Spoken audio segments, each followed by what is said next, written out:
ॐ वक्रतुण्ड महाकाय कोटिसूर्य समप्रभ निर्विघ्नं कुरु मे देव सर्वकार्येषु सर्वदा।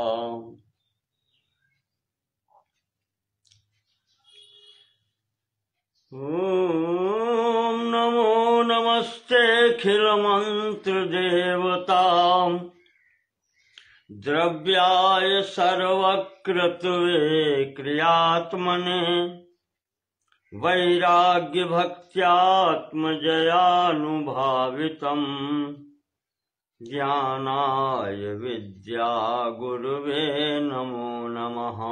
हस्ते क्षमाला हृदि कृष्णतत्त्वं जिह्वाग्रभागे वरराममन्त्रं यन्मस्तके केशवपादतीर्थं शिवं महाभागवतं नमामि। कूजन्तं राम रामेति मधुरं मधुराक्षरम् आरुह्य कविताशाखां वन्दे वाल्मीकिकोकिलम्। मां पातु देवोऽखिलदेवतात्मा संसारकूपे पतितं गभीरे तन्नाम दिव्यं वरमन्त्रमूलम् धुनोतु मे सर्वमघं हृदिस्थम्। नारायणं नमस्कृत्य नरं चैव नरोत्तमं देवीं सरस्वतीं व्यासं ततो जयमुदीरयेत्। देवीं सरस्वतीं व्यासं ततो जयमुदीरयेत्।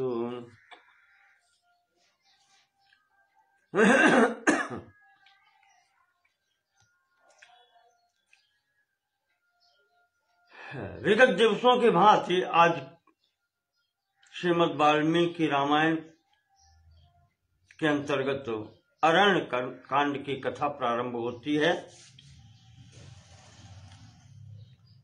कल मैंने आपको बताया किस प्रकार से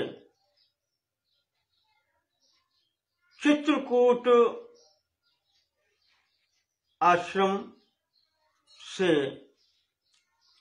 निकलकर महाराज जी ने, श्री राम जी ने महर्षि अत्रि और उनकी धर्मपत्नी अनसुईया जी से विदा ली और आगे दंडक वन की यात्रा प्रारंभ करते हैं। दंडक वन में प्रवेश करते हैं।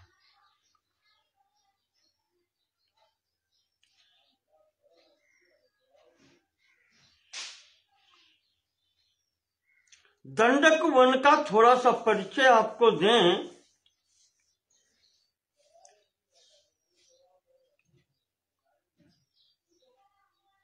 एक स्थान पर वर्णन आया है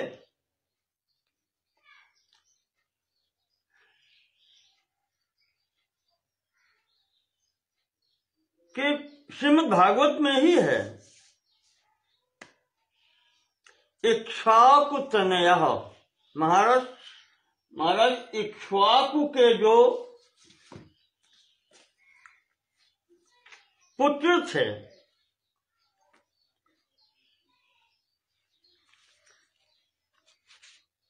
उसमें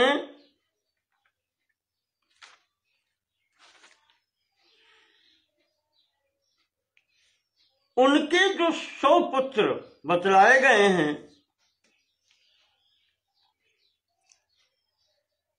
श्रीमद् भागवत में नाम आया है तस्य पुत्र शत ज्येष्ठा विकुक्षि निमि दंडकाः।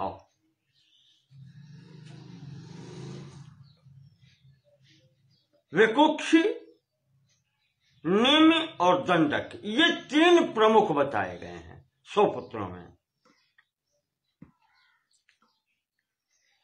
उसमें उत्तर विंध्याचल से उत्तर भाग में महाराज विकुक्षी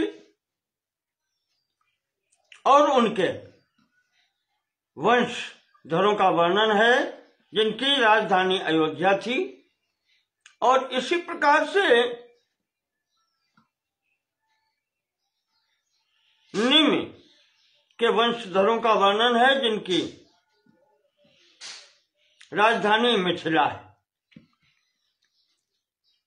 तीसरे दंडक को बताया गया है कि विंध्याचल के दक्षिण में, जिसको दक्षिणापथ भी कहते हैं, यहां राजधानी दंडक की थी। राजमद में अंधे हुए दंडक ने एक बार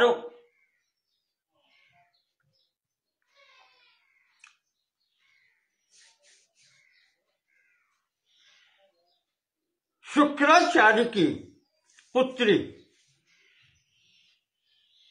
देवयानी से अतिरिक्त एक और पुत्री थी, जिसका नाम था विरजा।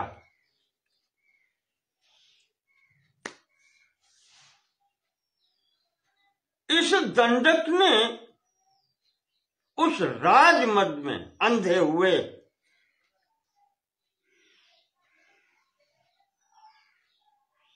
उस विरजा नाम की जो पुत्री है शुक्राचार्य जी की, उससे अभद्र व्यवहार किया। ना, आप मर्यादित भाषा में ये समझे, अभद्र व्यवहार किया, जिसके फलस्वरूप शुक्राचार्य जी ने श्राप दिया। कहीं महाराज भृगु भी लिखा जाता है, पर हमें आपको सबको पता है कि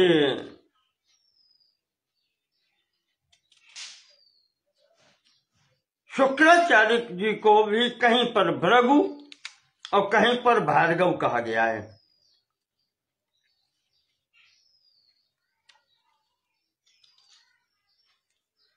तो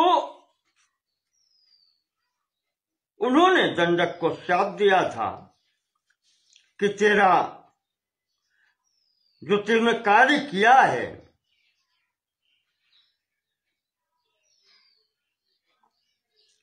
उसके कारण तेरा राज्य समस्त भंग हो जाएगा और यहां पर कोई नहीं रहेगा। प्राणी मात्र, पशु पक्षी और सब,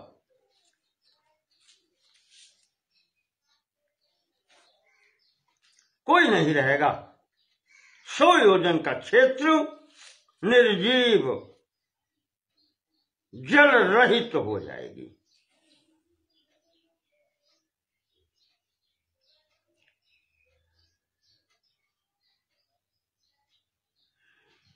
इसी कारण से इसके राज्य नष्ट भ्रष्ट हो गई और यहां पर राक्षसों का निवास स्थान हो गया। यहां पर राक्षसों का निवास स्थान बन गया। रावण के गणों का कह लें ये निवास स्थान हो गया। उसकी चौकी यहां पर स्थापित हो गई।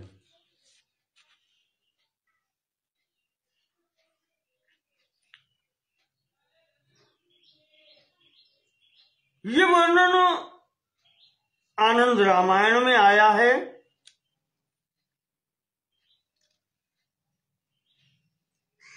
और ऐसा ही विवरण वामन पुराण में भी आया है। आनंद रामायण में भृगु कन्या कहा गया है और वामन पुराण में शुक्राचार्य जी की पुत्री बतलाई गई है विरजा। इस कारण से अब ये सूर्य वंश में इक्ष्वाकु वंश में होने के कारण श्री राम जी के पूर्वज ही हुए।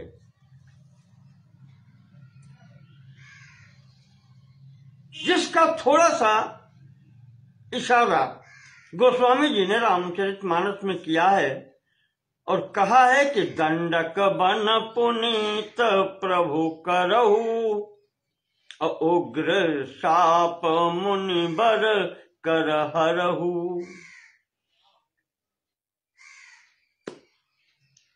ये उग्र शाप मुनिवर का है, जिस कारण से क्षेत्र निर्जीव जल रहित सब हो गया था।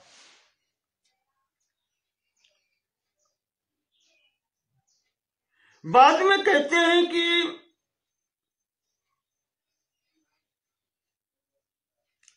महर्षि के अगस्त्य जी के आने के बाद में दक्षिणापथ में विंध्याचल के पार और उनके द्वारा राक्षसों का विरोध करके कुछ का संहार करके उनका प्रभाव जब हुआ तब यहां पर कुछ ऋषि मुनि आश्रम बना करके रहने लगे। पर फिर भी इन राक्षसों का प्रकोप इस क्षेत्र में बना रहा।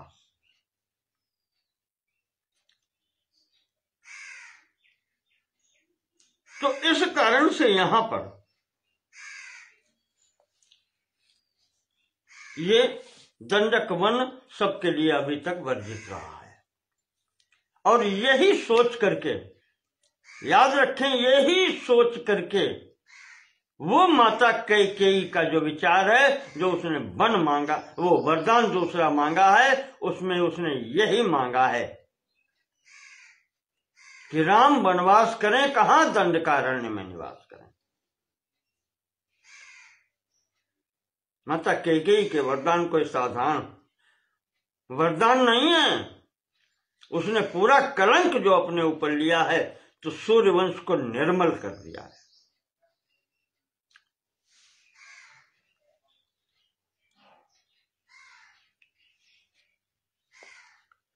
तो महर्षि वाल्मीकि जी अरण्य कांड की कथा प्रारंभ करते हैं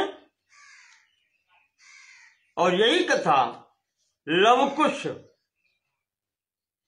भगवान राम की सभा में सुना रहे हैं, गायन कर रहे हैं राम कथा का।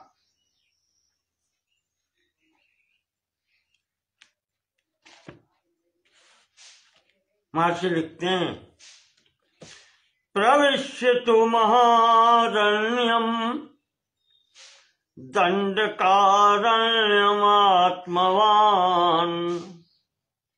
रामो ददर्श दुर्धर्षः तापसाश्रम मंडलम।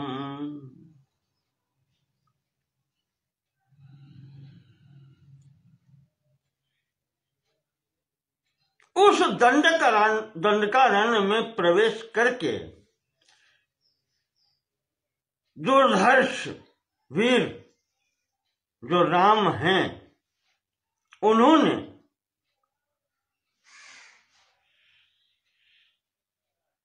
ऋषियों के बहुत से आश्रम देखे, आश्रम मंडलम, बहुत से आश्रम देखे। सब स्थानों पर कुशचीर परिक्षिप्तम, कुशासन बलकल वस्त्र, ब्राह्मया लक्ष्म्या समावृतम, ब्राह्म्या लक्ष्म्या, ब्राह्म लक्ष्मी, ब्राह्मणों का के ऐश्वर्य से युक्त ये आश्रम मंडल हैं। ब्राह्मण लक्ष्मी यानी तपस्या करने वाले ब्राह्मणों से युक्त हैं। ये उनका प्रभाव यहां दिखाई पड़ता है। और जब ये रहने लगे यहां पर ऋषि मुनि, तब यहां पर पशु पक्षी भी अब दिखलाई पड़ते हैं।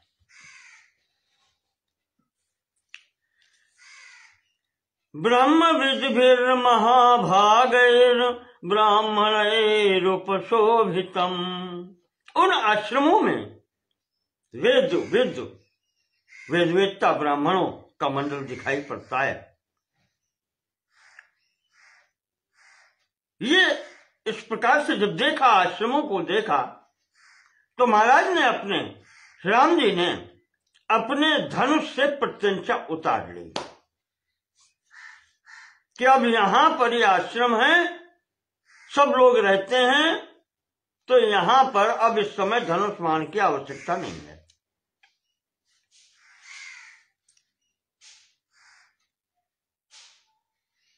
इस प्रकार से इन तीनों लोगों को जब आते हुए देखा, राम लक्ष्मण और सीता को, तो महर्षि भी चारों तरफ से एकत्र होकर के इन लोगों को आशीर्वाद देने लगे। इन्होंने प्रणाम किया ब्राह्मणों को, तो वो सब आशीर्वाद देते हैं। आओ सामने बैठो। तो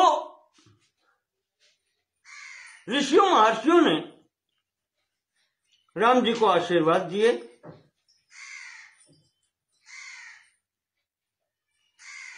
अपने कुटिया में ले जा करके राम को बैठाते हैं, स्वागत सत्कार किया विधिवत। तो फल मूल जो भी वहां उपलब्ध है, ऋषियों ने सब यहां पर समर्पित किया राम को। बाद में कहते हैं कि पूजनीयश्च मान्यश्च राजा दंडधरो गुरु। राजा जो दंडधारी राजा है, जो दंड देने में समर्थ है, वो सबका गुरु होता है, वो सर्वमान्य होता है। उसका स्वागत सत्कार देवताओं के तुल्य होता है। इंद्रस्यैव चतुर्भागः प्रजा रक्षति राघव। राजा को इंद्र का ही चौथाई अंश माना गया है, और इसी तेज के आधार पर राजा तस्माद वरान भोगान रम्यान भुंक्ते नमस्कृतः। इसी कारण राजा को प्रणाम किया जाता है और वो समस्त भोगों को यहाँ की भोगता है। तो राम तुम्हारा ही राज्य है। अब ये कहें कि जैसा मैंने अभी बताया था, श्रीमद् भागवत में जो वंश परंपरा जो बतलाई है, वैवस्वत मनु के इक्ष्वाकु, आज 10 पुत्र हुए, उनमें इक्ष्वाकु के जो 100 पुत्र हैं, उसमें से विकुक्ष निमि दंड कहा। विकुक्ष से जो वंश चला उसमें राम उत्पन्न हुए हैं, और निमि से जो वंश चला उनकी राजधानी मिथिला हुई, और उसमें ये जनक आदि होकर के सीता की उत्पत्ति उस श्रृंखला में है। विकुक्ष और सूर्यवंशियों का राजधानी अयोध्या है। तो ये दोनों विंध्याचल से उत्तर भाग के अधिकारी हैं, और दंडक जैसा मैंने आपको बताया, ये दक्षिणा पथ का अधिकारी हुआ, विंध्याचल के दक्षिण का।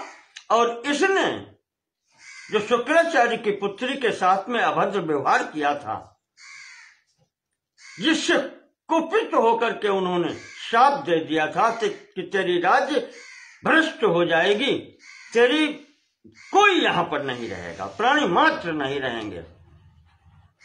इस कारण से ये नष्ट भ्रष्ट हो गई और यहां पर ये जंगल बन गया, वन की स्थिति हो गई, जिसका नाम फिर दंडक वन कहा गया। और इसी कारण से कैकेयी ने राम के लिए दंडक वन जाने का प्रस्ताव रखा था दूसरे वरदान के अनुसार, कि ये तुम्हारा ही राज्य उधर भी है, इसको भी तुम्हें अधिकार में लेना है। तुम्हारे पूर्वज ने, दंडक ने जो पाप किया था उसकी उसे सजा मिली, तो वंश को निर्मल करने के लिए भी कैकेयी का यही वरदान कारण है, जिसके आधार पर मैंने अभी बताया, गोस्वामी जी ने कहा है कि ऋषियों ने कहा है कि दंडक वन पुनीत प्रभु करहु, उग्र साप मुनिवर कर हरहु। तो वो उग्र साप इन्हीं महाराज शुक्राचार्य जी का है, जिन्होंने राज्य नष्ट कर दी, कोई रहा ही नहीं वहां, उधर वन घनघोर वन हो गया। और वन होने के कारण फिर रावण के गणों का ये अड्डा बन गया, उनके यहां पर चौकी स्थापित हो गई और ये सब उत्पात मचाने लगे। तो ऐसे स्थान पर महर्षि अगस्त्य जी जब बाद में पहुंच गए उस क्षेत्र में, तो उनके प्रभाव के कारण ये ऋषि मुनि भी उनके आसपास पहुंचने लगे और रहने लगे। उन्हीं ऋषियों ने राम जी से कहा कि आपका ही ये भी राज्य है, आप हमारे स्वामी हैं, तो अब आप हमारी रक्षा करें। यद्यपि हम में से लोग समर्थ हैं, पर अब हम सब लोग यहां पर न्यस्तदंडावयम, हम लोग संन्यास ले चुके हैं, या यूं कहें वानप्रस्थी हो चुके हैं, वनवासी हो चुके हैं। इसलिए समस्त वो चीजें, जीव मात्र को दंड देने का अधिकार हमने छोड़ दिया है। जित क्रोधा जितेंद्रिया, और अब हम किसी पर क्रोध भी नहीं करते, इंद्रियों को वश में करके और तपस्या करते हैं। महाराज जी ने यहां पर सबकी समस्याएं सुनी, सुन करके आश्वासन दिया।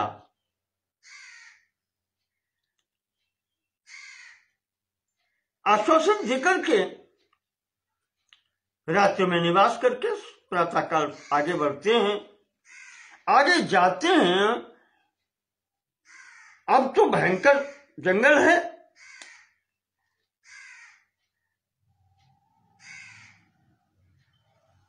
एक भयंकर राक्षस से प्रथम भेंट यहां पर होती है। सीतया सह काकुत्स तस्मिन घोर मृगायुते, भयंकर जंगल है, घोर मृग, जहां पर हिंसक जीव जंतु हैं। वहां जाते हुए ददर्श गिरि श्रृंगाभम पुरुषादम महास्वनम, महास्वनम बहुत जोर की आवाज करते हुए, अट्ठास करते हुए, गिर श्रृंगावम पुरुषादम ददर्श, पुरुषादम राक्षसम, पुरुषों को खाने वाला, मनुष्यों को खाने वाला जो राक्षस था, उसके दर्शन हुए। वो सामने से त्रिशूल लेकर के आ रहा है, खून से सना, और आते हुए उसने दौड़ करके सीता को उठा लिया। सीता को बीच में से उठा करके और दूर खड़े होकर के बोलता है कि तुम कौन हो? वेशभूषा तपस्वी जैसी बनाए घूमते हो, बलकल पहने हो, जटाएं रखाए हो, फिर इस धनुष वार की क्या जरूरत है? और जब तुमने ये स्थिति धारण की है तो इस स्त्री की क्या आवश्यकता है? पाखंड फैलाए घूमते हो।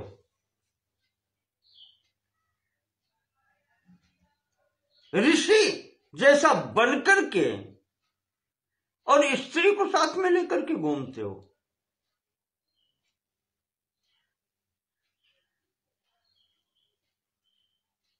मुझे नहीं जानते, ये मेरा यहां पर प्रभाव है। अहम वनम इदम दुर्गम विराधो नाम राक्षसा। ये दुर्गम वन जो है उसमें रहने वाला मैं विराध नाम का राक्षस हूं, पहचानो मुझे। चरामि सायुधो नित्यम, यहां पर मैं नित्य प्रति रहता हूं। ऋषि मांसानि भक्षयन, ऋषियों का मांस भक्षण करता हूं। तो इयम नारी वरारोहा मम भार्या भविष्यति, ये जो स्त्री लेकर घूम रहे अब ये मेरी पत्नी बनेगी और तुमको तो मैं खा जाऊंगा। तपस्वी बने घूमते हो और स्त्री साथ में लिए, ये वो उलाहना देता है। अब ये जब स्थिति देखी तो राम लक्ष्मण से कहते हैं, लक्ष्मण ये क्या हुआ?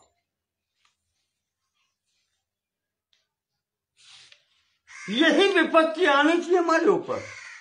हमें लगता है यहां भेज करके कैकेयी ऐसे ही चाहती थी। देखो बुद्धि क्षण क्षण में, मनुष्य की स्थिति यही है कि बुद्धि क्षण क्षण में बदलती है। अभी चित्रकूट में क्या उपदेश दे रहे थे भरत को और शत्रुघ्न को, और यहां पहली आपत्ति पड़ी है सामने आकर के, तो लक्ष्मण से कहते थे कि हमें मालूम पड़ता है लक्ष्मण कि माता कैकेयी यही चाहती थी क्या?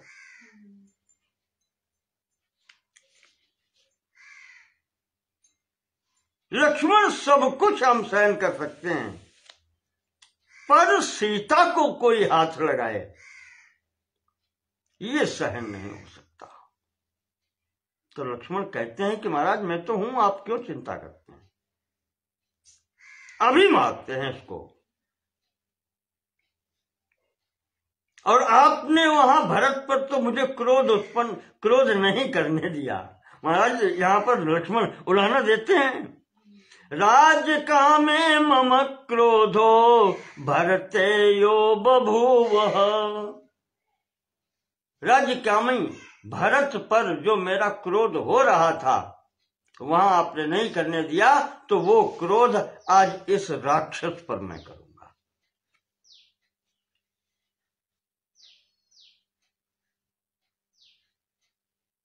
ये लक्ष्मण ने राम से कहा। उधर वो विराट पूछता है कि परिचय दो, तुम हो कौन, कहां जाना है तुम्हें? तो वहां पर राम परिचय देते हैं कि मैं सूर्यवंश में महाराज इक्ष्वाकु की वंश परंपरा में उत्पन्न हुए हैं, दशरथ के पुत्र हैं। पिता का वचन मान करके हम यहां वन में निवास करने आए हैं। मेरा परिचय इतना है, अपना परिचय तू दे। तो वो विराज कहता है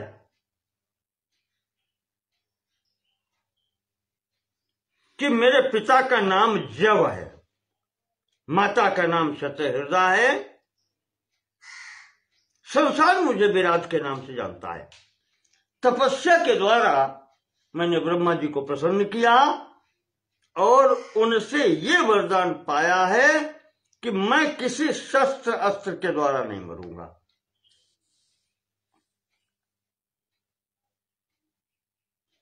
ये कहता है वो,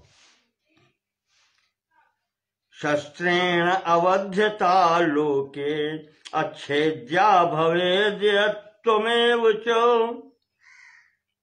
कोई भी शस्त्र मुझे मार काट नहीं सकता है।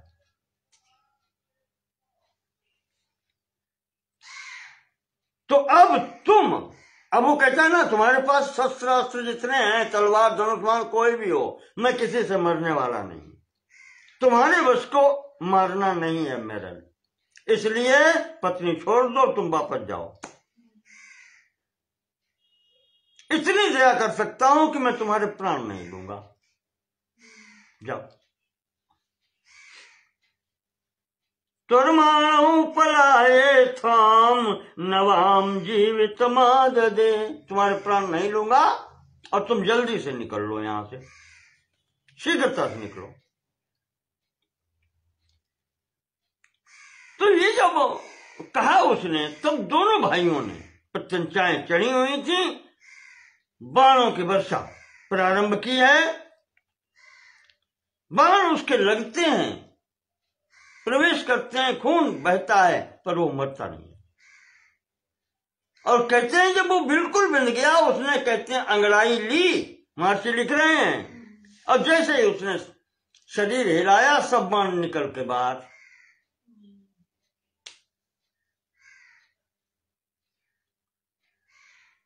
सप्रहस्य महारुद्र स्थित्वा जृंभत राक्षसा। वो महारुद्र स्वभाव का राक्षस जब भाई लेता है, अंगड़ाई लेता है, तो जृंभमाणस्य ते बाणा काया निष्पेतुरासुगा। वो सब बाण उसके शरीर से निकल करके जब पृथ्वी पर गिर पड़ते हैं। ब्रह्मा जी के वरदान से उसके प्राण नहीं जाते। दोनों भाई अब तलवार लेकर के उस पर टूटते हैं, घाव होता है उसको। तो सीता को खड़ा करके अब इन दोनों भाइयों को पकड़ लेता है और पकड़ के चल देता है कि तुम मुझे मार नहीं सकते, मेरा कुछ नहीं बिगाड़ सकते।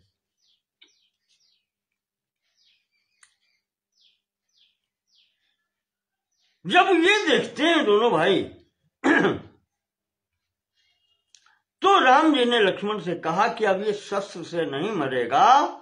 तो जिन जिन बाहों में पकड़े थे, एक बाह हाथ में राम को, एक हाथ में लक्ष्मण को, उधर सीता रोने लगी, हमें छोड़ के कहा। तो अब उन्होंने कहा कि आगे नहीं जाना, अब सीता यहां अकेली छूट जाएगी। तो उन दोनों भाइयों ने जिस हाथ में वो पकड़े था, वो बाहें तोड़ डाली। अब मतलब शस्त्र अस्त्र नहीं, अपनी ताकत से वो बाहें तोड़ दी। अब वो हाथ पैर टूट गए।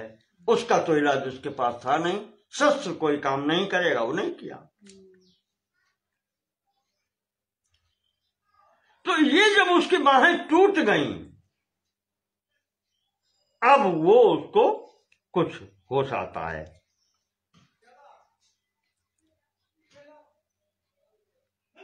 राम ने लक्ष्मण से कहा कि ये ऐसे शस्त्रों से मरेगा नहीं। तो लक्ष्मण, अब इसके हाथ तो टूट गए, अब ये हाथ से कुछ नहीं कर सकता, हम इसको दबा के खड़े हैं, तुम एक गड्ढा खोदो जमीन में, पृथ्वी में गड्ढा खोदो, उसमें इसको डालेंगे और उसमें बंद कर दो उसको। तो ये इस प्रकार से यहां पर लक्ष्मण जी ने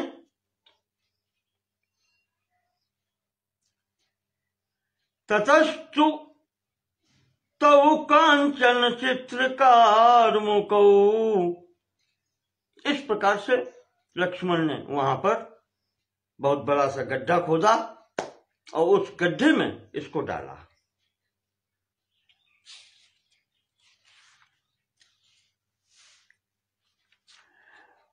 तब ये जब देखता है गड्ढे में डाला गया कि अब बचेंगे नहीं, तो वो अपनी याद करता है, फिर अपनी कहानी सुनाता है कि राम, हम पूर्व जन्म में यक्ष थे और कुबेर के श्राप से यह योनि, राक्षसी योनि हमें मिली है।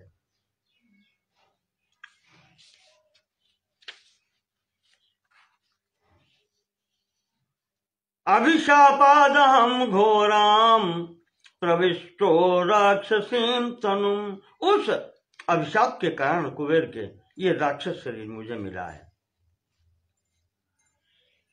हाँ, यक्ष ने उसने बताया, मैं तुम्बुर नाम का गंधर्व हूं। तुम्बुर नाम गंधर्व सप्तो वैश्रवणे नहीं, कुबेर के द्वारा मुझे शाप हुआ था। तो उसने भी कहा कि जब मैंने कुबेर से कहा, तो कुबेर ने कहा था, उस समय सीमा दी थी कि जब राम से तुम्हारी भेंट होगी तब उनके हाथों से ही तुम्हारी मुक्ति होगी। तो जब ये गड्ढा में गिरा है तब राम से ये बात बतलाता है। इस प्रकार से राम के हाथ से वो उस गड्ढे में डाल के मिट्टी से बंद किया जाता है। अब शरीर छोड़कर वो अपने श्राप से मुक्त होता है।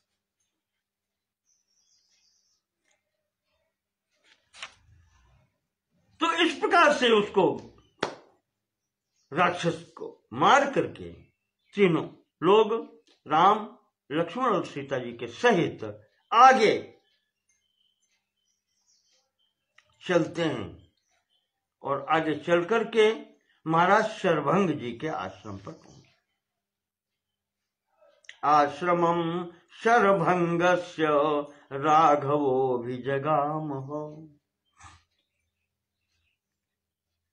तस्य देव प्रभावस्य तपसा भावितात्मना समीपे शरभंगस्य ददर्श महदद्भुतम।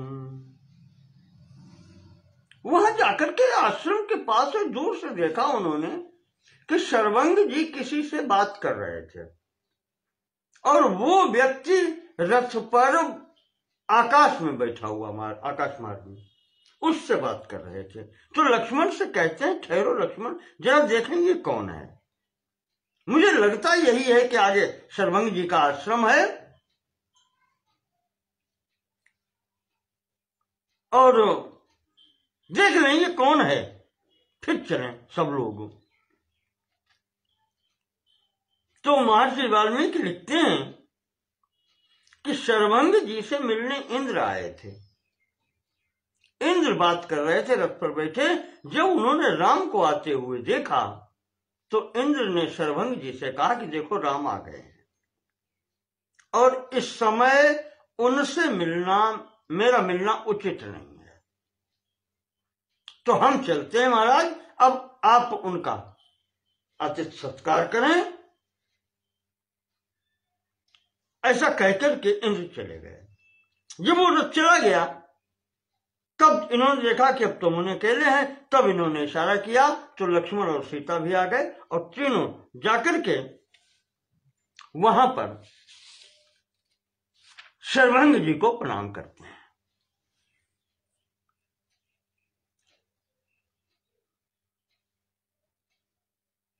शरभंग जी ने इनका अतिथि सत्कार किया। तो जब इन्होंने जानना चाहा कि ये कौन था तो महर्षि कहते हैं कि राम मामेश वरदो राम ब्रह्मलोकम निनीशति जितम उग्रेण तपसा दुष्प्रापमकृतात्मभि। राम मेरे पास बुलावा आया था ब्रह्मलोक जाने के लिए। जात रहूं बिरंच के धामा सुने हूं श्रवण बन आई हैं रामा। शरभंग जी कह रहे हैं ब्रह्मलोक को जाने के लिए वो ले जाने मुझे आए थे यहाँ पे। अहम ज्ञात्वा नरव्याघ्र वर्तमानम अदूरतः। तब जब मुझे मालूम हुआ कि आप आ रहे हैं, आश्रम के पास ही आ चुके हैं, तो ब्रह्मलोकम न गच्छामि त्वम अदृष्ट्वा प्रियातथम। तो मैंने विचार किया कि बिना आपके दर्शन किए मैं ब्रह्मलोक नहीं जाऊंगा। आपसे मिलकर के ही मैं जाऊंगा यहां से।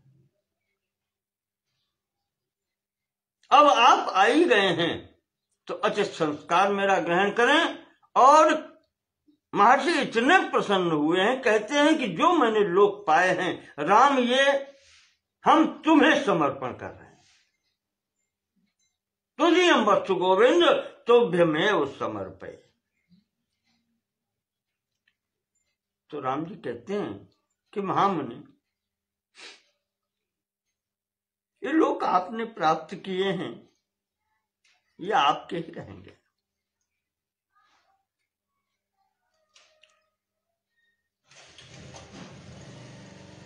हम तो ये चाहते हैं कि अब आप हमें ये बताएं कि हम कहाँ रहें, कहाँ आश्रम बनावें।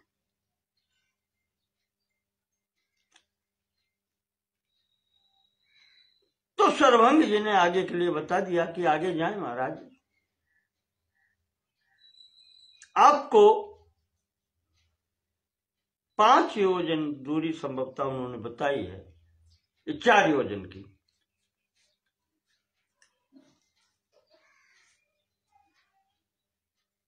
वहां पर सुतीक्ष्ण जी का आश्रम मिलेगा, वो फिर आपको आगे की स्थिति बताएंगे।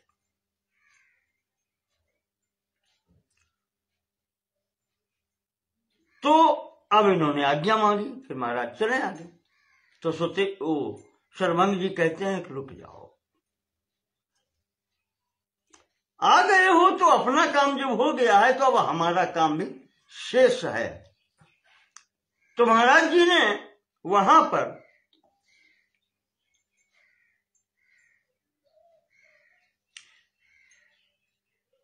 एष पंथा नर व्याघ्र मुहूर्तम पश्यतात्माम। मार्ग तो ये है आपका जाने का, मैंने बता दिया राम, इधर से तुम जाओ। पर मुहूर्तम पश्य, एक मुहूर्त के लिए, 2 घड़ी के लिए रुक जाओ। यावज्जहामि गात्राणि जीर्णा तत्त्वमिवोरगा। राम, ये अब मेरा शरीर भी जीर्ण हो गया है, अब इसको रख के क्या करना है। अब इसको रख करके हमें करना भी क्या है।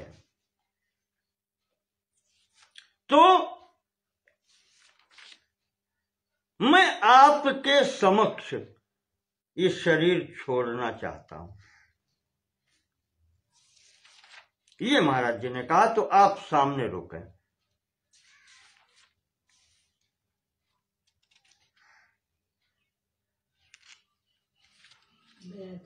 हाँ, वहां पर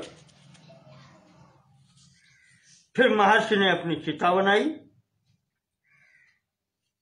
और विधिवत होम करके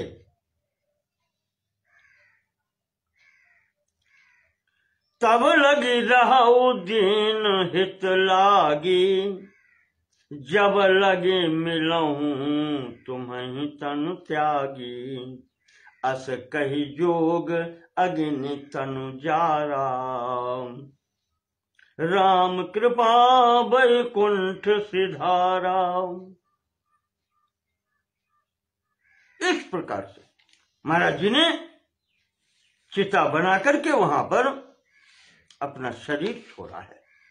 इस संदर्भ में आपको एक बात बताता हूं, ये शास्त्र का निर्देश है। कलयुग में ये सब चीजें वर्जित कर दी गई हैं, इनके लिए स्थान नहीं है। उस समय शास्त्रीय नियम ये था, अनुष्ठान समर्थस्य वानप्रस्थस्य जीर्यतः। जो वनवासी है, वानप्रस्थ हो चुका है और रहते हुए वहां पर शरीर इतना जीर्ण हो गया है कि कोई भी अनुष्ठान अब नहीं कर पा रहा है, अनुष्ठान में असमर्थ है। नित्य प्रति की क्रियाएं भी अब नहीं हो पा रही हैं, शरीर इतना जीर्ण हो गया है। तो बताया गया है कि फिर वो ऋषि, वो साधक या वो सिद्ध अपना शरीर छोड़ सकता है। वहां पर 3 उपाय बताए गए हैं। भृगु अग्नि जल संपातैर मरणम प्रविधीयते। 3 मार्ग बताए गए हैं। या तो भृगु यानी भृग पर्वत को भी कहते हैं, पर्वत से गिरकर, या अग्नि, अग्नि में प्रवेश करके, जैसे महाराज शरभंगी जी ने प्रवेश किया है। ऐसे ही प्रवेश किया था शबरी के गुरु जो मतंग जी थे, उन्होंने भी अग्नि प्रवेश किया था। और उन्होंने जान लिया था कि राम आ रहे हैं, रास्ते में हैं, फिर भी उन्होंने प्रतीक्षा नहीं की, आते होंगे, आने दो। शबरी से कहा तुम उनका सत्कार करना। तो और ऐसे ही शरीर कई लोगों ने छोड़ा है। शरभंगी जी का नाम आता है और आगे हाँ उनका भी है। हाँ, शबरी जी के बारे में भी यही है कि उन्होंने भी शरीर राम के समक्ष छोड़ दिया गया। अलग अलग की स्थितियां हैं। तो ये एक स्थिति बताई गई है कि जब शरीर बिल्कुल असमर्थ हो जाए तब 3 प्रकार से शरीर छोड़ा जा सकता है: पर्वत से गिर करके, अग्नि प्रवेश करके, या जल में समाधि लेकर के। या एक आया है स्कंद पुराण के अंतर्गत कि यथा कथंचित तीर्थेस्मिन् देह त्यागम करोति यः, किसी भी तीर्थ में बैठ करके शरीर छोड़े। अब वहां शरीर छोड़ने की विधा, एक तो तीर्थ में जल होता है, तीर्थ जल को भी तीर्थ कहते हैं। तो और वैसे तीर्थ वो होते हैं जहां भगवान का निवास स्थान है, ऋषियों के निवास स्थान है। वहां भी शरीर, जैसे काशी में शरीर छोड़ा जाता है, काशी मरणान मुक्ति, यहां तक कहा गया है कि काशी में जिसका शरीर छूटता है, कैसे भी छूटे, उसकी मुक्ति होती है। तो वहां अनशन करके भी शरीर छोड़ा जाता है। मुझे कलयुग की घटना एक याद आती है, बात करते हुए याद आ जाती है। जिस समय आदि गुरु शंकराचार्य दक्षिण से उत्तर भारत में आए हैं, उन्होंने यहां पर सबसे बड़े विद्वान जो थे, कमलाकर भट्ट ऐसे करके नाम था उनका, भट्ट करके उनका नाम है, उनका नाम सुनकर के उनसे शास्त्रार्थ करने आए थे काशी, नहीं प्रयागराज, हाँ ऐसे ही था, प्रयागराज या काशी, अब याद वैसी हो रही है। भट्टाचार्य कहे जाते हैं, वो नाम बोल रहे हैं इस समय। तो उनके लिए शास्त्रार्थ करने के लिए शंकराचार्य जी जब आए हैं, तो संभवतः प्रयागराज की ही घटना है। वहां पर जब वो पहुंचे हैं तो महाराज जी चावल की जो भूसी होती है उसको सुलगा करके उस अग्नि में बैठे थे शरीर छोड़ने के लिए। शंकराचार्य जी ने जो दर्शन किए हैं उनके अग्नि में बैठे हुए दर्शन किए हैं। तो उन्होंने कहा महाराज ये क्या? तब उन्होंने बताया कि बेटा तुम, उन्होंने कहा कि हम तो आपके लिए आए हैं, शास्त्रार्थ करने आए हैं। तो उन्होंने कहा अब तो देर हो गई है। तो शंकराचार्य जी ने पूछा है कि ऐसा क्यों किया आपने, इतने बड़े विद्वान होकर के क्या आप जानते नहीं है कि बड़े भाग मानुष तन पावा, बड़े भाग्य से मिलती है। तो उन्होंने उत्तर दिया है कि बेटा मेरे द्वारा गुरु का अपमान हो गया। क्या हुआ था उस समय? बौद्ध धर्म का प्रभाव हुआ था। तो बौद्ध जो लोग थे वो वेदों का खंडन करते थे। ये स्थिति उस समय हो गई थी। ये लगभग ईस्वी सन से भी 2,500-3,000 साल पहले की बात है। तो अब वेदों की रक्षा कैसे हो, इस कारण से वो कहते हैं भट्ट जी कि हमने पहले एक बौद्ध को गुरु बनाया कि इससे शास्त्र पढ़ें इसका कि इसका है क्या। तो मैंने उससे बौद्ध शास्त्र पढ़े और वैदिक विद्वान तो थे ही, फिर उसके शिष्य बन करके पढ़े और फिर उसके बाद में उसका विरोध किया है। और महाराज ने वैदिक अपना जो प्रचार कार्य प्रारंभ किया, गुरु का विरोध किया। तो भट्ट जी कहते हैं शंकराचार्य से कि बेटा इस प्रकार से मैंने गुरु का विरोध किया है और गुरु के विरोध का प्रायश्चित कर रहे हैं बेटे। अब यही प्रायश्चित है। कहते हैं एक अक्षर प्रदातारो, जिसने एक अक्षर का भी जान किया है ज्ञान का, वो गुरु होता है। तो मैंने तो उसके पास चरणों में बैठ करके शिक्षा पाई थी और मैंने उसका विरोध किया है। तो अब उस पाप का प्रायश्चित ऐसे होता है। इस कारण से मैं ये अपना प्रायश्चित कर रहा हूं, अपने किए गए पाप का फल यहीं भोग रहा हूं। तो शंकराचार्य जी ने कहा कि फिर मैं महाराज इच्छा मेरी कैसे पूर्ण हो। तब उन्होंने कहा था कि काशी चले जाओ, मेरे शिष्य हैं मन्नन मिश्र, मेरे समान हैं और उनसे बात करना। तब यहां से शंकराचार्य जी फिर मन्नन मिश्र के यहां काशी गए थे। तो ये स्थिति है, उन्होंने शरीर प्रायश्चित करके गुरु का विरोध के कारण ये छोड़ा है। तो कहते हैं कि इसमें इस प्रकार से जो शरीर त्याग करता है तस्य आत्मघात दोषो न, उसे आत्महत्या का दोष नहीं लगता। प्राप्नुयाद ईप्सितान्यपि, और वो अपने अभीप्सित जो संकल्प करना चाहता है वो प्राप्त करता है। ऐसे ही भगवती सती ने जब पिता की यज्ञ में योग अग्नि तन उजारा, वहां शरीर जब छोड़ा है तो वहां पर क्या संकल्प किया था कि जिस जन्म में जाएं भगवान शंकर के चरणों में रहें। ये भी सिद्धांत है, शास्त्रीय सिद्धांत था ये। यहां तक कहा गया है शास्त्र में कि स्वयं देश विनाशस्य काले प्राप्ते महामति, शरीर समाप्त होने की स्थिति में पहुंच जाए, अंतिम स्थिति में, जैसा अभी बताया था कि अनुष्ठान अब कोई न होने लगे।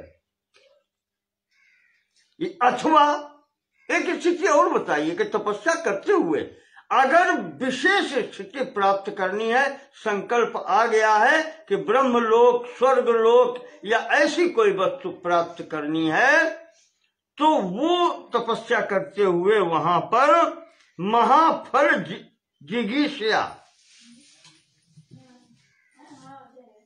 अब्रह्माणं वा स्वर्गादि महाफल जिगीषया, ब्रह्मलोक तक की प्राप्ति करने के लिए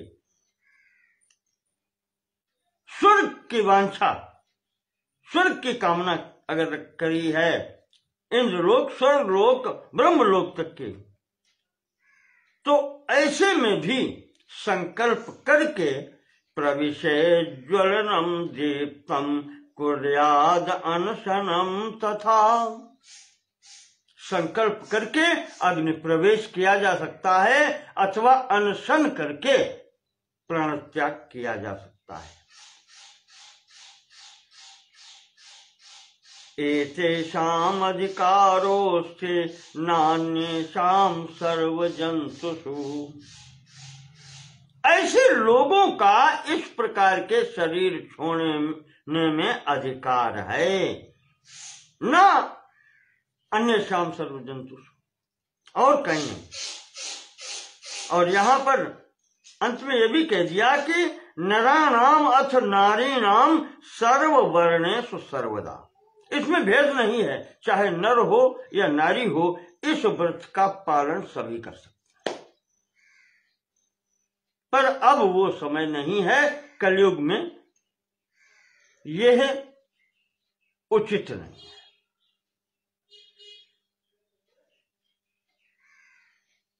पहले ये विधान था कि अगर कोई महापातक हो गया है तो उसके प्रायश्चित के लिए भी ये किया जा सकता था।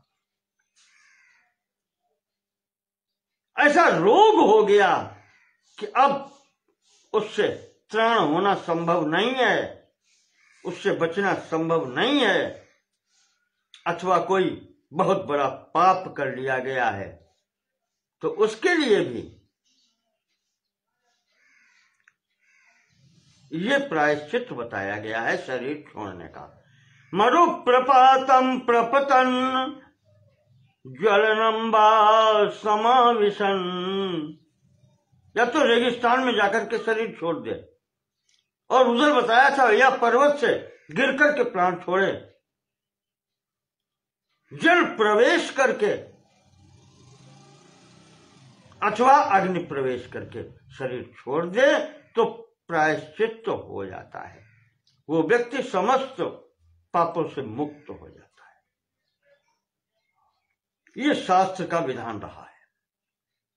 तो इसी विधान का पालन किया है महर्षि शरभंग ने कि शरीर छोड़ने का समय था, इसीलिए तो इंद्र लेने आए थे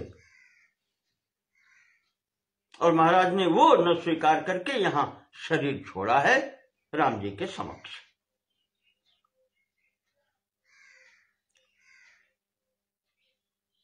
महर्षि आगे लिखते हैं, शरभंगे दिवम प्राप्ते मुनि संघा समागता।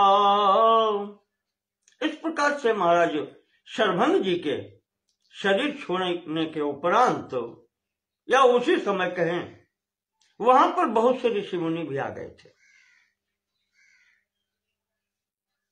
और वो ऋषि मुनि राम जी को लेकर के अपने अपने आश्रमों पर जाते हैं। यहां पर महाराज जी ने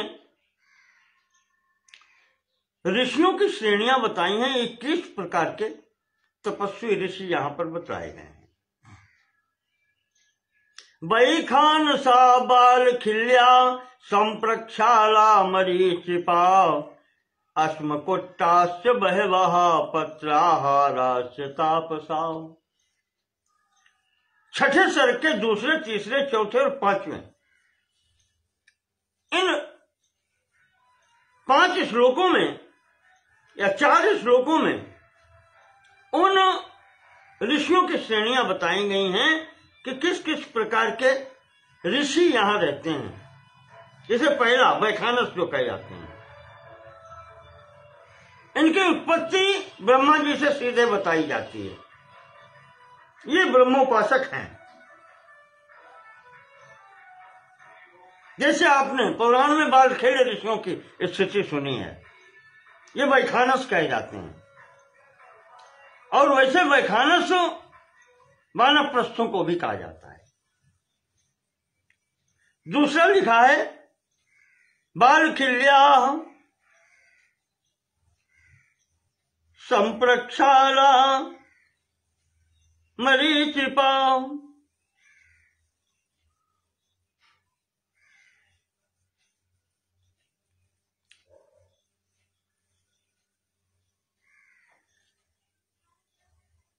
जो कुछ लोग ऐसे हैं जो बचा के नहीं रखते,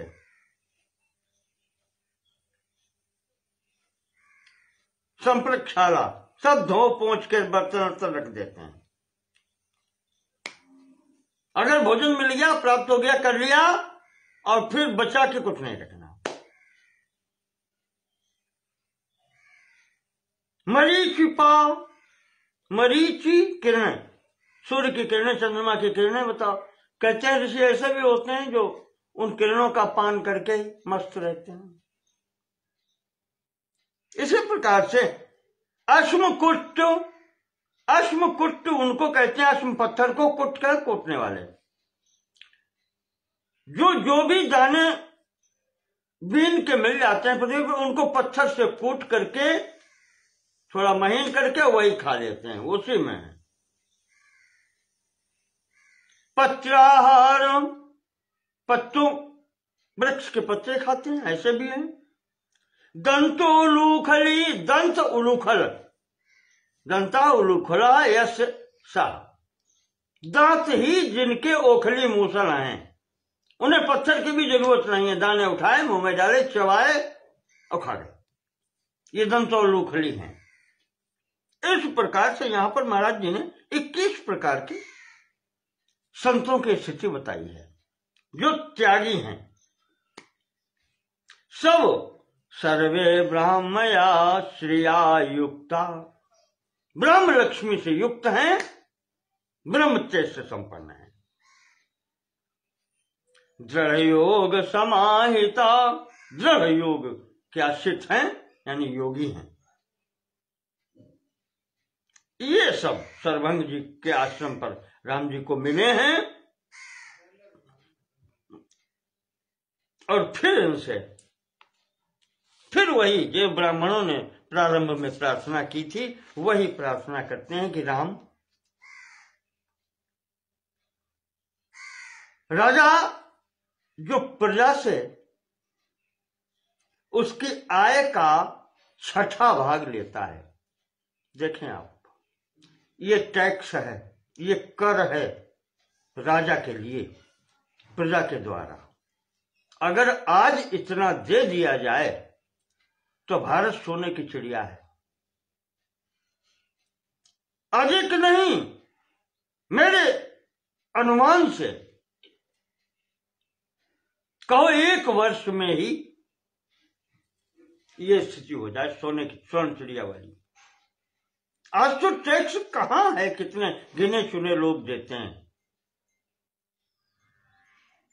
पहले कोई भी हो,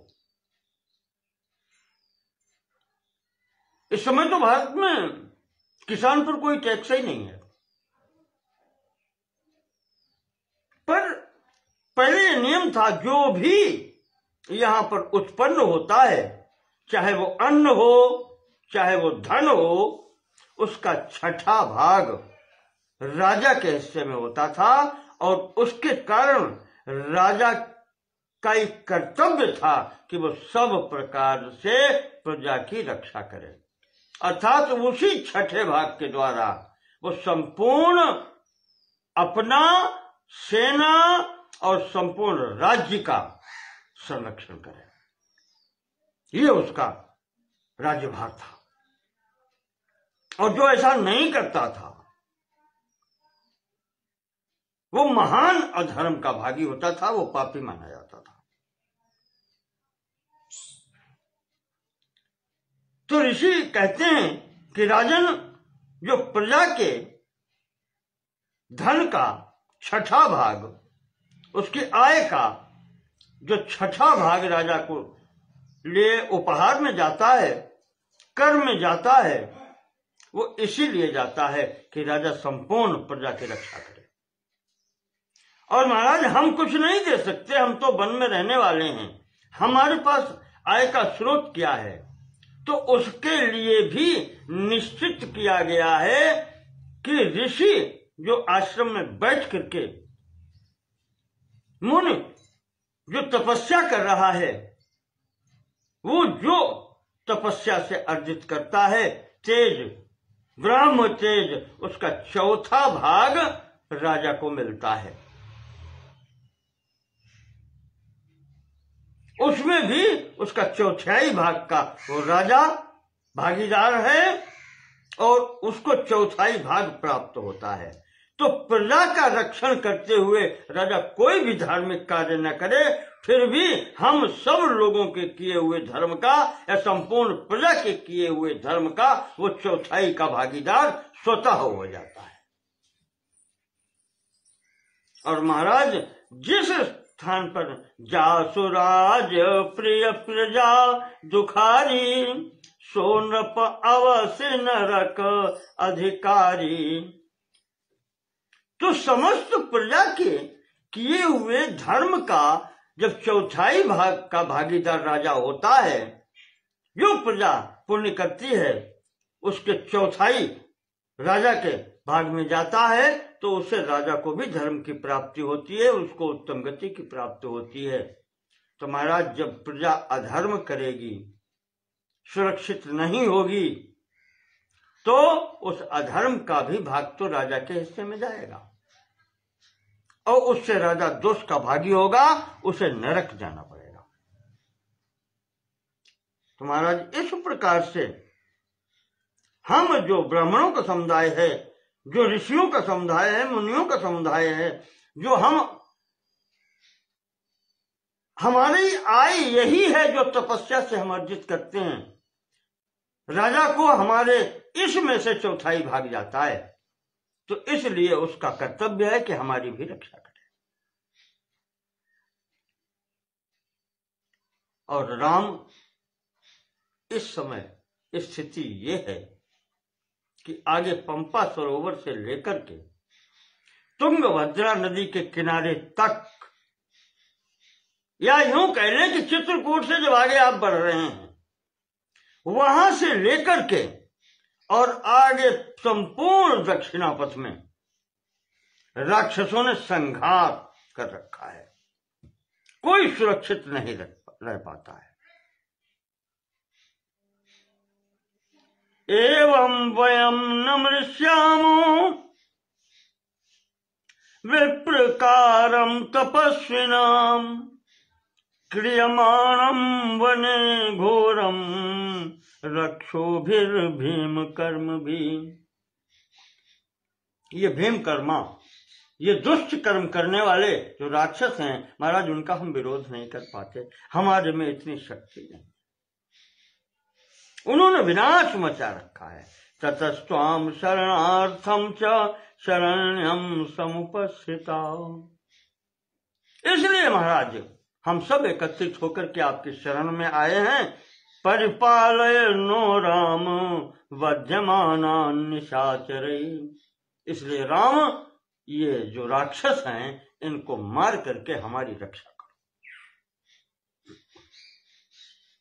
अब आपके सिवाय हमें कोई रक्षक दिखलाई नहीं पड़ता, इस प्रकार से उन्होंने कहा है। तो यहीं पर महाराज ने भुज उठाई प्रणकीन निश्चरहीन करऊं मैं। महाराज ने यहाँ पर ब्राह्मणों ने, ऋषियों ने अश्व समूह दिखाए हैं। देखो ये ऋषियों मुनियों को खा करके यहाँ पर डाला है उन्होंने। अस्थि पंजर पड़े हुए हैं, मनुष्यों के कंकाल पड़े हुए हैं। कि देख करके, उनका दुख देख करके राम जी ने यहाँ पर प्रतिज्ञा कर दी।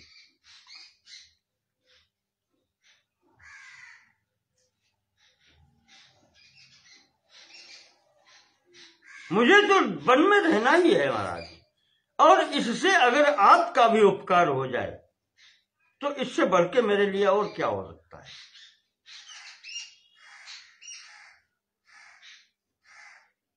पिता ने जो आदेश दिया है, यहां पर भगवान इशारा करते हैं। हमें लगता है पिता ने जो इशारा किया है दंडक वन में भेजने का माता के समर्थन में, उसका कारण यही रहा है कि यहां आप लोगों की रक्षा का भार मुझे दिया है। ये तो मेरे लिए तपस्विनाम रणे हंत शत्रुन हंतुमिच्छामि राक्षसान। तो आप से जो यहाँ पर दुश्मनी करते हैं, आपसे जो आपको परेशान करने वाले यहाँ पर जितने हैं, तो उनका मैं संहार करने के लिए ही आया हूं। हंतुम इच्छामि राक्षसान हंतुम इच्छाम, मैं राक्षसों को मारने की ही इच्छा करता हूं। पश्यन्तु वीर्यम ऋषियः, तो आप लोग अब हमारा पराक्रम भी देखें। मैं भ्रातुर सभ्रातुर में तपोधना, भाई सहित आप हमारा पराक्रम देखें। यहाँ पर ऋषियों को इस प्रकार से आश्रम दे करके फिर आगे चल दिए। शरभंग जी ने सुतीक्ष्ण जी का स्थिति बताई थी, तो अब आगे आप चलते हैं सुतीक्ष्ण जी के आश्रम के लिए। सुतीक्ष्ण जी के आश्रम में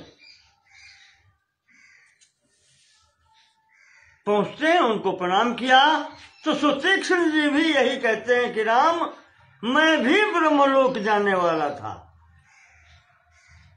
पर आपको जब सुन लिया कि आप चित्रकूट से चल पड़े हैं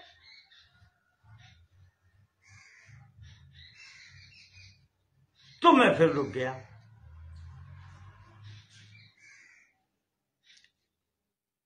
प्रतीक्षा में थे आपके। प्रतीक्षुमाण स्वामेव नारोहे हम महायशा। इसलिए महाराज मैं गया नहीं ब्रह्मलोक के लिए। देवलोकम इतो वीर देहम त्यक्त्वा महीतले। शरीर छोड़ने का समय था, छोड़ करके मुझ देवलोक और ब्रह्मलोक को जाना था, नहीं गया मैं। ये स्थिति थी ऋषियों की, चाहते नहीं छोड़ा शरीर। राम आ रहे हैं ये सुन करके मैंने शरीर नहीं छोड़ा। इंद्र भी, यहां भी इंद्र आए हैं, वो कहते हैं इंद्र आए थे, मैं नहीं गया, मैं आपकी प्रतीक्षा कर रहा था, आपसे मिलकर के ही तब जाऊंगा। तो राम जी उनसे भी कहते हैं कि महामुनि, अब हमें आप ये बताओ हम रहें तो कहाँ रहें। तो सुतीक्ष्ण जी कह रहे हैं कि राम, अब तो हम जा ही रहे हैं, यही आश्रम है तुम्हारा, इसी में रहो। तो राम जी ने कहा कि नहीं, यहां नहीं रहेंगे, यहां नहीं रहेंगे, यहां मेरा रहना उचित नहीं है, आगे आप बतलाएं कि कहां जाए। तो सुतीक्ष्ण जी ने कहा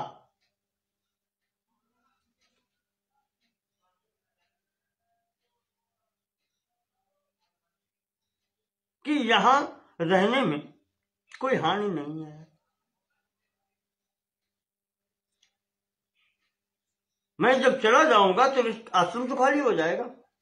वो उन्होंने वही तर्क दिया। तब राम ने कहा कि हम क्षत्रिय हैं महाराज, धनुष बाण साथ है,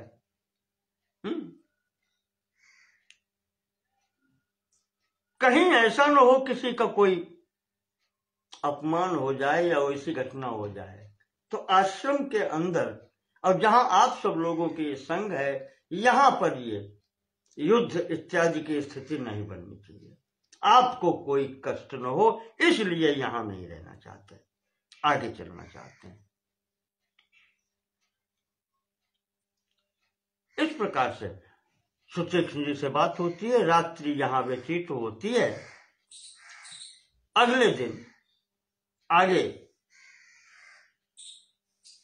चलने की तैयारी जब करते हैं तो सुतीक्ष्ण जी कहते हैं कि महाराज, हाँ, यहां सीता जी ने राम जी से कहा है कि महाराज अब मुझे डर लगने लगा है, अभी तक डर नहीं लगा था। यहां आपने भुज उठाई प्रणकीन निश्चरहीन करहूं मैं। तब सीता कहती हैं कि महाराज अब मुझे डर लगने लगा है। एकांत स्थल में तीनों लोग बैठे हैं, पत्नी बैठे हैं। सीता कहती हैं, राम जी ने पूछा क्यों? तो सीता जी कहती हैं कि संसार में कष्ट 3 तरीके से आते हैं, या यूं कहें कि कष्ट आदमी उठाता है अपनी कामना की पूर्ति के लिए, और उस कामना की पूर्ति करने में साधन 3 प्रकार के होते हैं। कहते हैं पहला साधन है मिथ्या भाषण का, आदमी झूठ बोलता है, ये व्यसन है। दूसरा व्यसन है पर स्त्री सेवन का, 2। और तीसरा सीता जी कहती हैं कि तीसरा है अकारण बैर बांधने का। तो महाराज ये 3 स्थान होते हैं और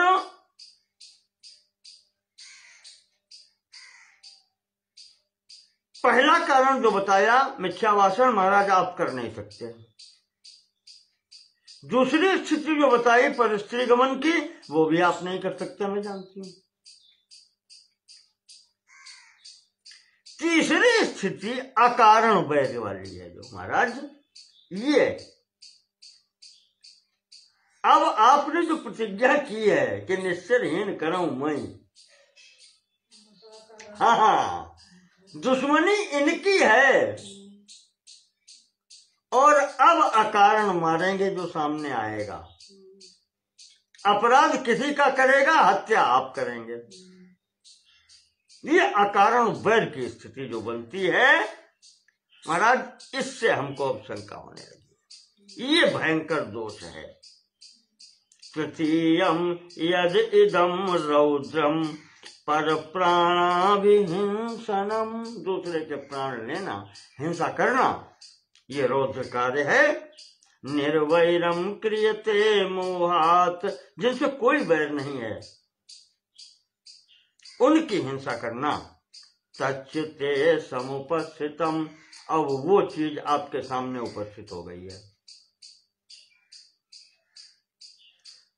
और हम लोगों ने वन में रहने का व्रत धारण किया है, तो ये उचित नहीं है वनवासियों के लिए। ऋषि मुनि स्वयं तो सब छोड़ के यहां बैठे हैं और प्रेरणा हमें दे रहे हैं कि तुम करो ये। तो नहीं मैं रोचते वीरो गमनम दंडकान प्रति, सीता जी कहती हैं महाराज अब आगे न जाओ, फिर यहीं आश्रम पे रहो। सुशिक्ष महाराज कह ही रहे हैं आगे ये हिंसा होगी महाराज।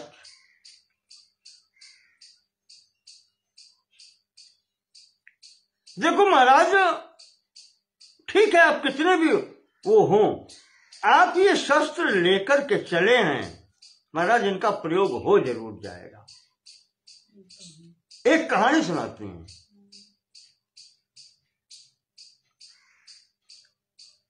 कि महाराज पुरा किल महाबाहो, हमने कहानी सुनी थी, वो मुझे याद आ रही है, मैं बताती हूं आपको। सीता जी राम जी से कह रही हैं, प्राचीन काल की घटना है।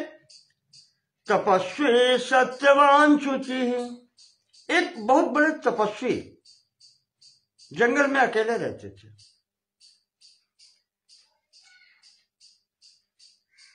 सत्यवादी थे और तपस्या करते थे। पवित्र रह करके आश्रम में पशु पक्षी सब प्रेम से रहते थे।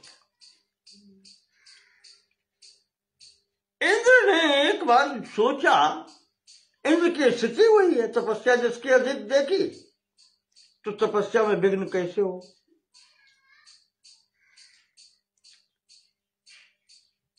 एक सैनिक का वेश बना करके इंद्र आए, तलवार ढाल सब बना के बांधे थे, आकर के वहां प्रणाम किया और प्रणाम करके दो तलवारें बंधी थी, एक तलवार खोल के वहां पर आश्रम में रख दी। महात्मा जी से कहा कि महात्मा जी ये बहुत सुंदर तलवार है, ये रखे रहना, और एक तो है मेरे पास और मैं आऊंगा तब ले लूंगा आपसे, इसको सुरक्षित रखना, कोई ले ना जाए यहां से। ये कह करके उन्होंने वहां तलवार वो खंग छोड़ दिया तपस्वी महात्मा के। सीता जी कहती हैं अब वो महात्मा तपस्या करते हुए वो तलवार रखाने लगे। तलवार इतनी सुंदर थी, अच्छी थी,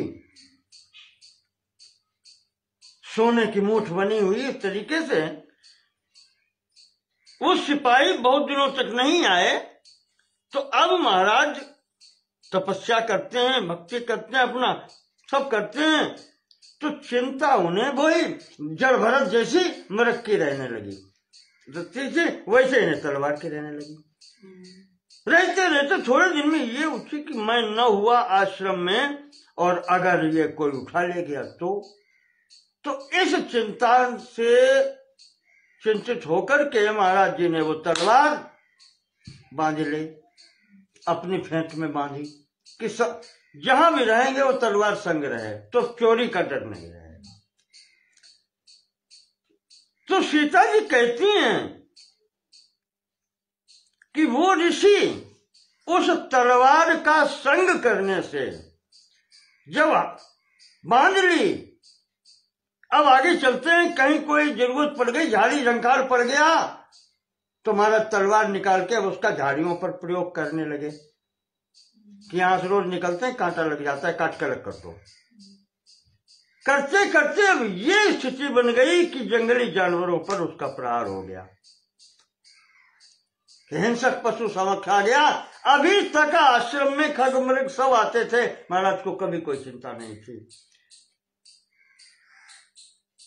तो ये स्थिति उन महर्षि की हो गई। सीता जी कहती हैं, भगवान एवं तत्पुरावृत्तम, ये पुराना इतिहास एक शिक्षा दे रहा है कि शस्त्र संयोग कारणम, उन ऋषि को शस्त्र का संयोग मिला और वो अपने मार्ग से भ्रष्ट हो गए, उनके मन में क्रूरता आ गई। तो आप तो ये सब हथियार बांधे घूम रहे हैं, दूसरे क्षत्रिय हैं, आपका तो ये कर्म ही रहा है। तो इस स्थिति में कहते हैं जैसे अग्नि के पास अगर ईंधन आ जाएगा तो जल जाएगा, आप क्षत्रिय हैं, हथियार बांधे हैं, वैसे भी आपके पास जो आएगा वो जल जाएगा। तो महाराज हमें ये स्थिति, स्नेहाच बहुमानाच, आप सम्मानित हैं मेरे लिए, आपसे मेरा प्रेम है। स्मारे त्वाम तु शिक्षे, आपको मैं इस शिक्षा का स्मरण दिला रही हूं, मैं आदेश नहीं दे रही। कहानी इसलिए सुनाई है कि महाराज कि मैं क्या कहना चाहती हूं आप समझे।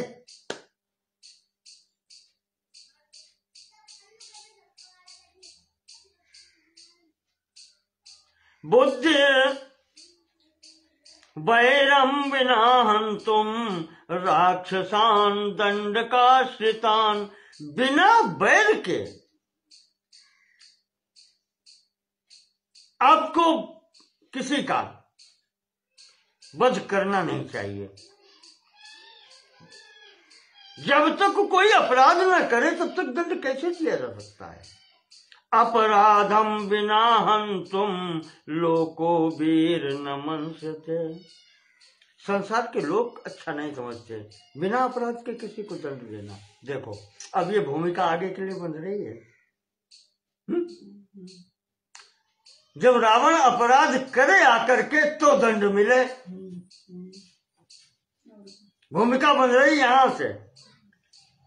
तो सीता जी की वाणी सत्य कराने के लिए रावण अपराध करेगा आकर के, जिसे मरना है वो अब अपराध यहां से आगे करेगा। मारीची अपराध करेगा, सुपनखा अपराध करेगी, खरदूषण अपराध करेगा। सीता का यहां पर ये परामर्श है। सीता जी कहती हैं कि शस्त्र धारण क्षत्रिय के लिए क्षतात्रणात्, हानि से रक्षा करने के लिए क्षत्रिय को ये शस्त्र दिया गया है, रक्षा हेतु,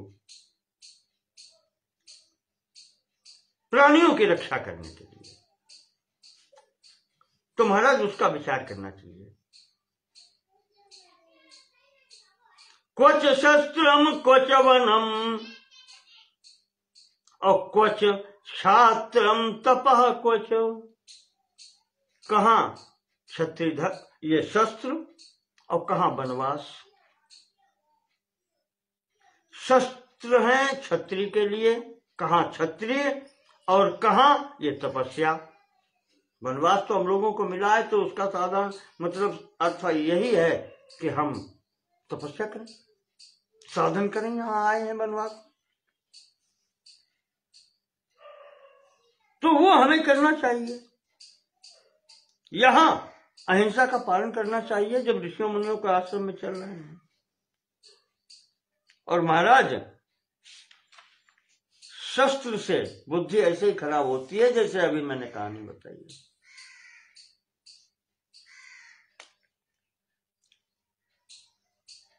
तो महाराज फिर जैसी आपकी इच्छा हो, इतना कह करके सीता जी शांत हो गए। राम जी ने कहा, सीता, हम क्षत्रिय हैं, जैसा तुमने कहा है, हम वन में आए हैं, हम अपने धर्म का उल्लंघन नहीं कर सकते। हमारा कार्य है रक्षा करना, तो जो हमारी शरण में आया है उसकी हम रक्षा करेंगे। महाराज जी ने इतना ब्रेक अपना लगाया कि जो मेरी शरण में आता है उसकी हम रक्षा करेंगे, और उसकी रक्षा में जो बैर करेगा उसका फिर वध होगा ही होगा।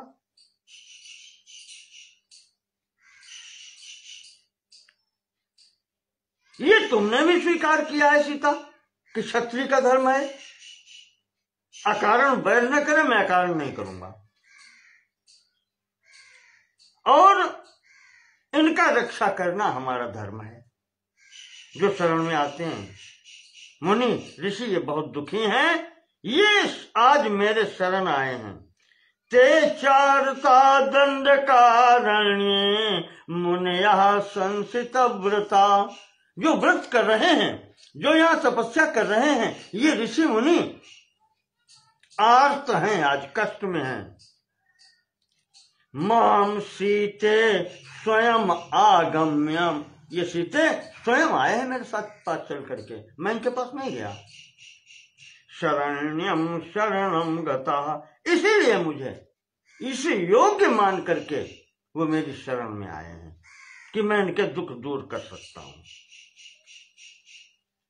तो अब हमारा कर्तव्य है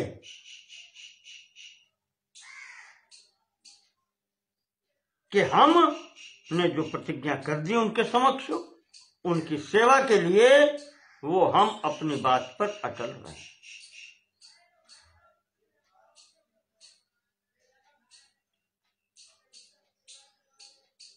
और आगे राक्षस तो वहीं है, यहां से प्रारंभ हो गया है, तो मिलेंगे।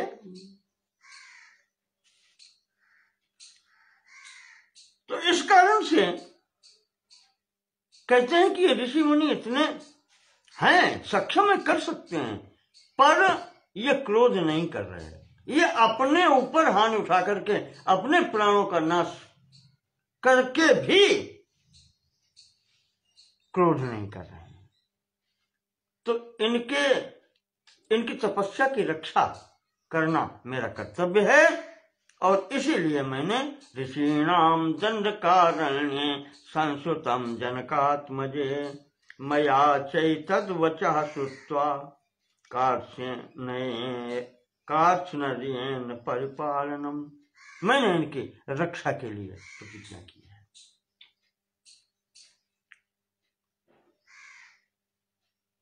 और प्रतिज्ञा क्षत्रिय के लिए, भले शरीर मेरा चला जाए, मैं अपनी बात से पीछे नहीं हट सकता।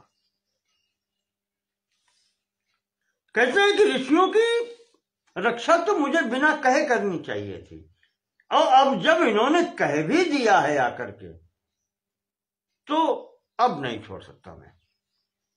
अब हम जीवितम जहियाम, सीता मैं प्राण छोड़ सकता हूं, पर अपनी की हुई प्रतिज्ञा से पीछे नहीं हट सकता। राम जी ने ये जब कह दिया, अब सीता जी चुप हो गए। अब क्या कहें?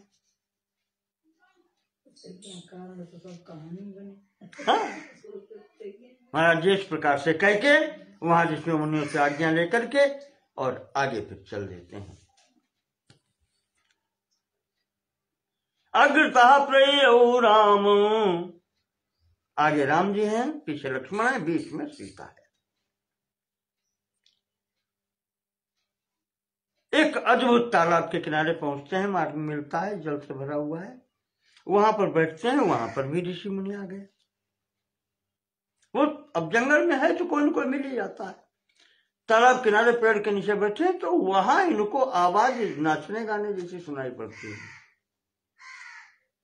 तो ऋषि मुनि साथ में थे, राम जी पूछते हैं कि यहाँ इस जंगल में ऐसी आवाज कहां से आ रही? तो वो ऋषि बताते हैं कि महाराज इस सरोवर के अंदर रह रहे हैं कुछ लोग, ये पंचाप्सरस तीर्थ कहा जाता है। एक ऋषि थे यहाँ पर, मांडकर्णी नाम के ऋषि, उनकी तपस्या देख करके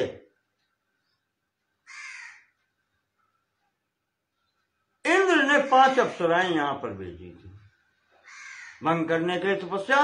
कहते हैं कि ऋषि वो उन्हीं के साथ यहाँ रहते हैं और तपस्या के बल से उनका महल इस पानी के अंदर है यहीं तक, इसलिए वहीं ये नाच गाना हो रहा है और वहां से आवाजें आ रही हैं। महाराज ने वो भी सुना। ये सुनकर के आगे महाराज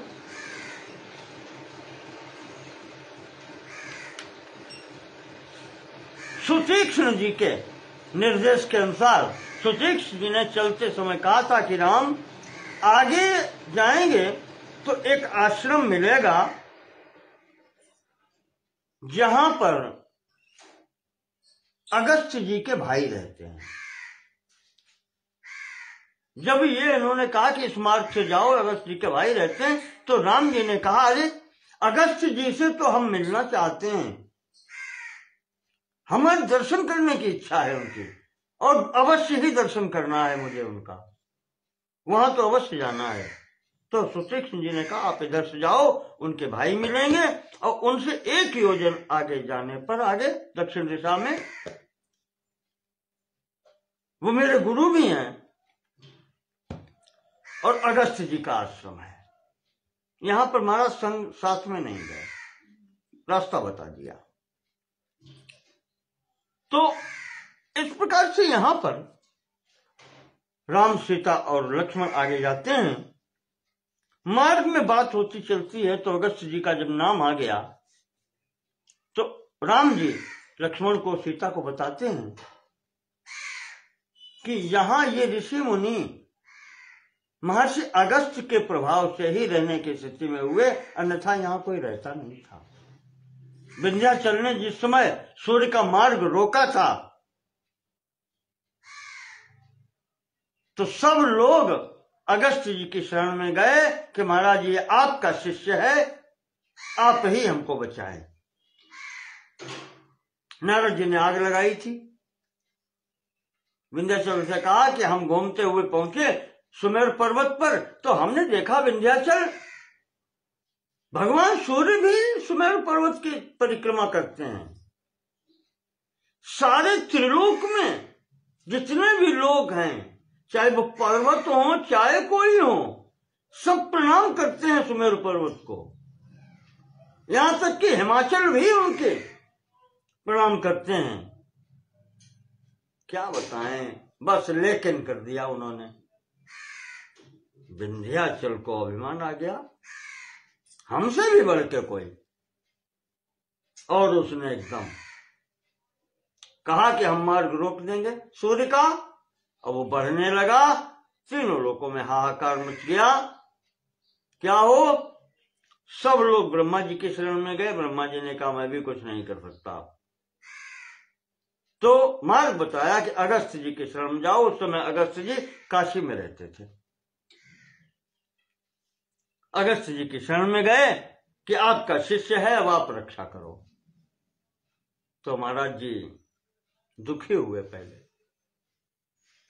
भगवान शंकर प्रार्थना की, उसके बाद में काल भैरव मंदिर में जाकर के, वहां के तो राजा काल भैरव हैं काशी के, शंकर जी स्वामी हैं पर राजा काल भैरव हैं। वहां होता वही है जो वो चाहते हैं। तो काल भैरव के सामने जाकर के रोए हैं कि महाराज हमसे क्या अपराध बन गया जो हमसे आज काशी छुड़वाई जा रही है। कौन सा ऐसा अपराध हो गया जो मुझे आज काशी छोड़नी पड़ेगी। महाराज अगस्त्य जी ने और पत्नी जी साथ में है। लोपामुद्रा काशी छोड़ते हैं दुखी मन से। विंध्याचल के समक्ष जब पहुंचते हैं, यहाँ चित्रकूट से आगे, यहीं से शुरू हो जाता है विंध्याचल। विंध्याचल ने देखा गुरु जी आ रहे हैं, साष्टांग लेट करके दंडवत किया। जैसे लेटता है, गुरु जी ने आशीर्वाद किया और कहा, विंध्य हम उधर जाना चाहते हैं, तुम्हारे कारण नहीं जा पाएंगे। तो कहा, महाराज आज्ञा करें कि जब तक हम वापस लौट के नहीं आते तुम ऐसे ही लेटे रहो। महाराज जी ने कह दिया।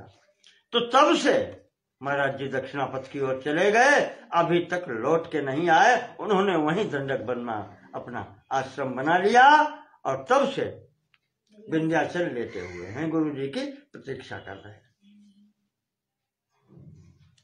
ऐसे महाराज अगस्त जी हैं, राम जी उनकी कथा सुनाते हैं। जब दंडक वन में अगस्त जी रहे आकर के, तो यहाँ पर राक्षसों का इतना प्रभाव था, दिन दहाड़े मार डालते थे, खा लेते थे। यहाँ पर 2 भाई रहते थे राक्षस। इहै कदा किल क्रूरो वातापिरपि चेलवलः। इलवल और वातापि नाम के 2 भाई रहते थे, और दोनों भाई ऐसा कुचक्र रचे हुए थे कि इलवल नाम का जो राक्षस है बड़ा भाई, वो ब्राह्मणों का वेश बना करके वेद मंत्र का उच्चारण करता था और ऋषियों मुनियों के आश्रम में जाकर के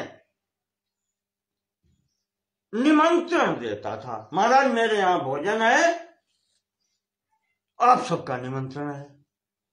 तो ब्राह्मण निमंत्रण सामने कर रहा है तो ऋषि मुनि स्वीकार कर लेते थे, ब्राह्मण भी स्वीकार कर लेते थे। और वो दूसरा जो था, वो अपने माया के प्रभाव से अपने शरीर को भोजन में परिवर्तित कर देता था, जिसका नाम था वातापि।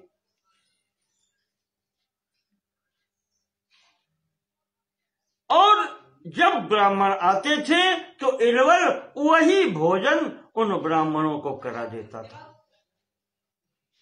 और बाद में दक्षिणा के समय पर जोर से आवाज लगाता था, भैया वातापी आओ, इन सब ब्राह्मणों को दक्षिणा देनी है।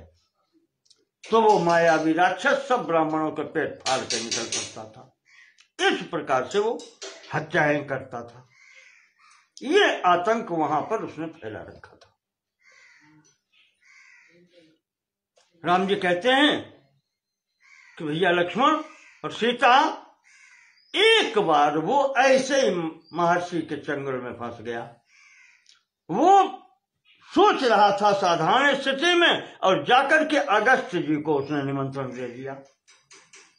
महाराज जी जानते थे, महाराज जी ने स्वीकार कर लिया, चलो ठीक है हम देखते हैं, आएंगे। इसने वही छल महाराज अगस्त जी को किया है। महाराज जी ने भोजन किया और महाराज जी जितने ब्राह्मण नियुक्त थे किसी को लेकर नहीं गए, अकेले गए। वो कहता है अकेले महाराज आप आए, मैंने इतने लोगों को बुलाया था। वो अगस्त जी कहते हैं पहले मुझे भोजन कराओ, आते होंगे सब। महाराज जी ने यहाँ जो भी भोजन बना था अगस्त जी सब भोजन कर गए उसका। अब वो शंकाशील होकर के इलवल सामने खड़ा है। खैर अभी उसके पास एक हथियार बाकी है। अब वो आवाज लगाता है, भैया वातापी आओ, महाराज जी को दक्षिणा देनी है। जैसे ही उसने संबोधित किया कि भैया आओ, वो तो कहीं नहीं दिखाई पड़ रहा।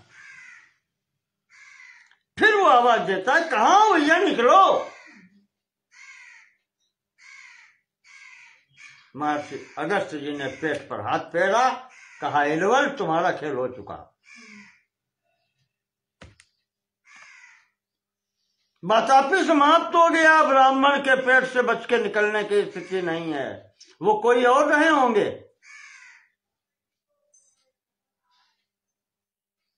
कुतो निष्क्रमितुम शक्तिर मया जीर्ण से राक्षसा।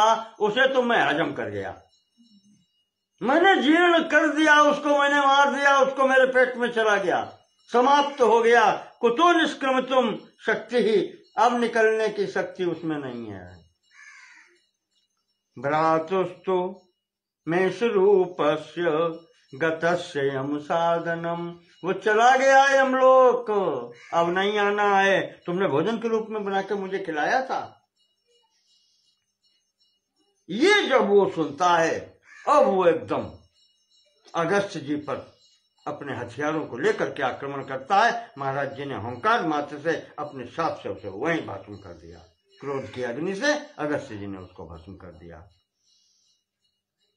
इस प्रकार से राम जी कहते हैं कि महर्षि ने ये यहाँ पर इतना क्षेत्र निष्कंटक किया है, इस कारण से अगस्त्य से डरते हैं, यहाँ राक्षस नहीं आते। उन्हीं के छोटे भाई यहाँ पर रह रहे हैं। उस आश्रम पर जाकर के यह नाम नहीं दिया, महर्षि अगस्त्य के छोटे भाई का नाम क्या है, ये 2 अध्यायों में कथा है, नाम नहीं दिया। जहां लिखा है अगस्त्य के छोटे भाई। एक रात्रि यहां रुकते हैं और उसके बाद में प्रातःकाल उनसे भी आज्ञा मांगते हैं कि अभिवादये त्वाम भगवन सुखम अस्मि सुतो निशाम। महाराज जी रात अच्छे ढंग से कटी आपके यहाँ, सुखपूर्वक रहे, आपको प्रणाम है। आमंत्रये त्वाम गच्छामि गुरुम ते द्रष्टुमग्रजम। अब महाराज आपके अग्रज, आपके बड़े भाई के दर्शन करने के लिए जाना चाहता हूं, आपसे आज्ञा मांग रहा हूं मैं। गम्यतामिति तेनोक्तो, तो महर्षि कहते हैं ठीक है महाराज जाओ, ये आगे रास्ता गया है, 1 योजन आगे उनका आश्रम मिलेगा। इस प्रकार से आगे महाराज जी चलते हैं और आज का हम प्रसंग यहीं स्थगित करते हैं। मार्ग में चल रहे हैं अगस्त्य जी के आश्रम के लिए। अगस्त्य से भेंट अब कल के प्रोग्राम में कराएंगे, क्योंकि आज समय पूर्ण हो गया है। इस प्रकार से ये दंडक वन की कहानी अरण्य कांड में चल रही है। महाराज संपूर्ण ऋषियों के आश्रमों पर जा रहे हैं। बोलिए भगवान श्री रामचंद्र की जय। नमो नमः।